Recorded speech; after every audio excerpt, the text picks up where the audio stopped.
So we'll go on. Congressmen are very often demagogues. They're very often blind partisans.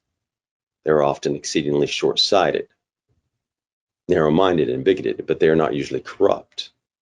And to accuse a narrow-minded demagogue of corruption when he is perfectly honest is merely to set him more firmly in his evil course and to help him with his constituents, who recognize that this charge is entirely unjust, and in repelling it, lose sight of the man's real shortcomings. So, corruption, interesting because he was in the New York legislature at the time, but this could be a whole discussion. So anyway, we'll keep going.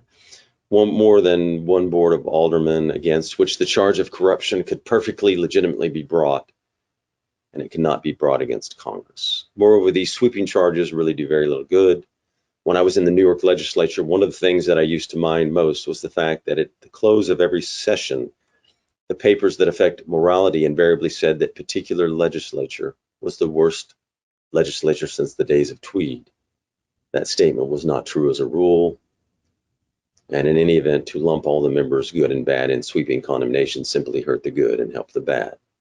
Criticism should be fearless, he does say, but I again reiterate that it should be honest and should be discriminating. When it is sweeping and unintelligent and directed against good and bad alike, or against the good and bad qualities of any man alike, it is harmful. It tends steadily to deteriorate the character of our public men, and it tends to produce a very unwholesome spirit among young men of education, and especially among the young men in our Congress.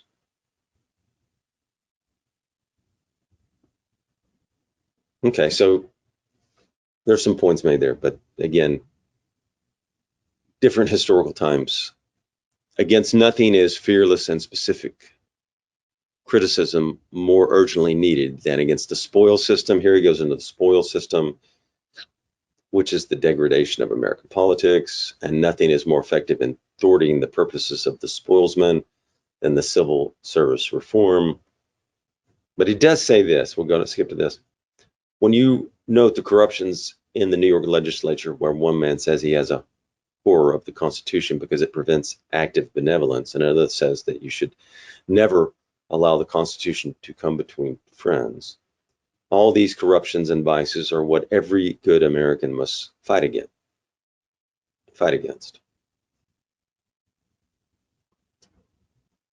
So,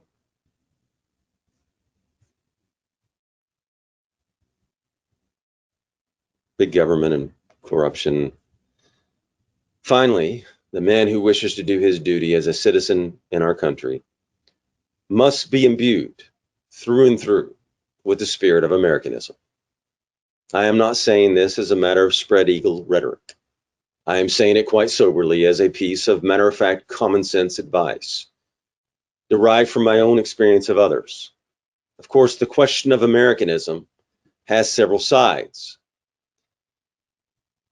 If a man is an educated man, he must show his Americanism by not getting misled into following out and trying to apply all the theories of the political thinkers of other countries.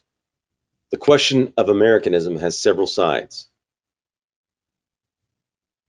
If a man is an educated man, he must show his Americanism by not getting misled into following out and trying to apply all the theories of the political thinkers of other countries, such as Germany and France. Well, you can say Germany repeated to our own entirely different conditions. So America is America, right? We have a constitution. We have limited government, unalienable rights, and it's clear we have federalism. He must not get a fad, for instance, about responsible government. And above all things, he must not merely because he is intelligent or a college professor, well read in political literature, try to discuss our institutions when he has had no practical knowledge of how they are worked. So, if you've just been a professor or a politician all your life and you've never been in business, that's something to consider. Again, if he is a wealthy man, a man of means and standing, he must really feel, not merely affect to feel, that no social differences obtain save such as a man can in some way himself make by his own actions. People sometimes ask me if there is not a prejudice against a man of wealth and education in war politics. I do not think there is, unless the man in turn shows that he regards the facts of his having wealth and education as giving him a claim to superiority aside from the merit he is able to prove himself to have in actual service. Of course, if he feels that he ought to have a little better treatment than a carpenter, a plumber, or a butcher who happens to stand beside him, he is going to be thrown out of the race very quickly, and probably quite roughly. And if he starts in to patronize and elaborately condescend to these men, he will find that they resent this attitude even more. We probably need more plumbers in office right now. Do not let him think about the matter at all. Let him go into the political contest with no more thought of such matters than a college boy gives to the social standing of the members of his own and rival teams in a hotly contested football match. As soon as he begins to take an interest in politics, and he will speedily not only get interested for the sake of politics, but also take a good, healthy interest in playing the game itself, an interest which is perfectly normal and praiseworthy, and to which only a prig would object. He will begin to work up the organization in the way that will be most effective, and he won't care a rap about who is put to work with him, save insofar as he is a good fellow and efficient worker. So you can work with anybody. There was one time that a number of men who think as we do here tonight, one of the number being myself, got hold of one of the assembly districts of New York and ran it in really an ideal way, better than any other assembly district has ever been run before. We did it by hard work and good organization. So here he talks again about hard work, good organization, working practically, and yet he goes on to say, by being honest. And we did it by turning in as straight out Americans without any regard, and this is pretty good, to distinction to race origin.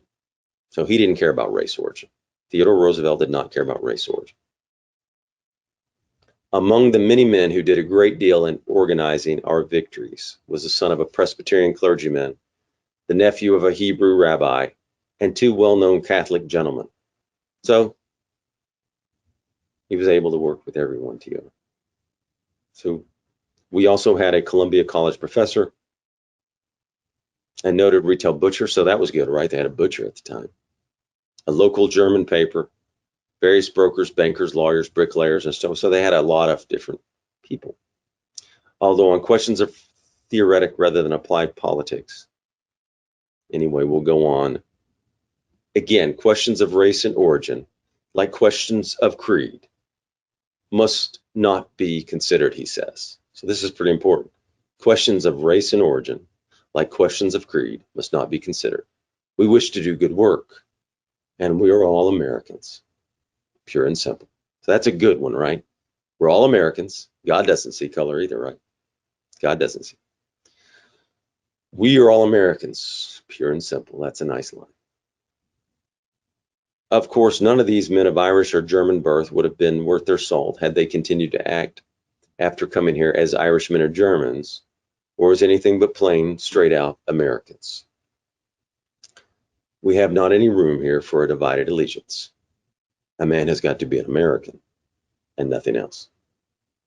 And he has no business to be mixing us up with questions of foreign politics, British or Irish, German or French, and no business trying to perpetuate their language and customs in the land of complete religious toleration and equality. If, however, he does become honestly and in good faith an American, then he is entitled to stand precisely as all other Americans stand. That's fantastic, right? That's America. And it is the height of un-Americanism to discriminate against him in any way because of creed or birthplace. Individuals, Americans, No spirit can be more thoroughly alien to American institutions than the spirit of the know-nothings. In facing the future and in striving, each according to the measure of his individual capacity, to work out the salvation of our land, we should be neither timid pessimists nor foolish optimists. We should recognize the dangers that exist and threaten us. We should neither overestimate them nor shrink from them, but steadily fronting them, should set to work to overcome and beat them down. Grave perils are yet to be encountered in the stormy course of the Republic. Perils from political corruption, perils from individual laziness, indolence, and timidity, perils springing from the greed of the unscrupulous rich, and from the anarchic violence of the thriftist and the turbulent poor. There is every reason why we should recognize them, but there is no reason why we should fear them or doubt our capacity to overcome them. So here he's saying we can overcome anything. We're Americans, and we can. We as Americans can overcome anything. But what's he say earlier? We got to strive for it. We got to fight for it. If only each will, according to the measure of his ability, do his full duty and endeavor so to live as deserve the high praise of being called a good American citizen. So grave perils, political corruption. We've seen some of that lately. Individual laziness, indolence, timidity, violence of the thriftist, unscrupulous rich. So I guess these are all current for today. So gentlemen, ladies, to be called a good American citizen, what does he want you to do? Be a good father, be a good husband, be a good citizen, be a good friend, be fair with people, be involved in politics inside or the outside, have an impact and make a difference, know your assembly men, know the people in your community, know the people in your ward district. And domestic life is important. Without it, the nation cannot be saved. So families, mothers, fathers, all important. You can do all of these things as long as you maintain the freedom to do it. And then you have choices to be a good father, to be a good husband, to have a family, and to be a good American citizen. Thank you.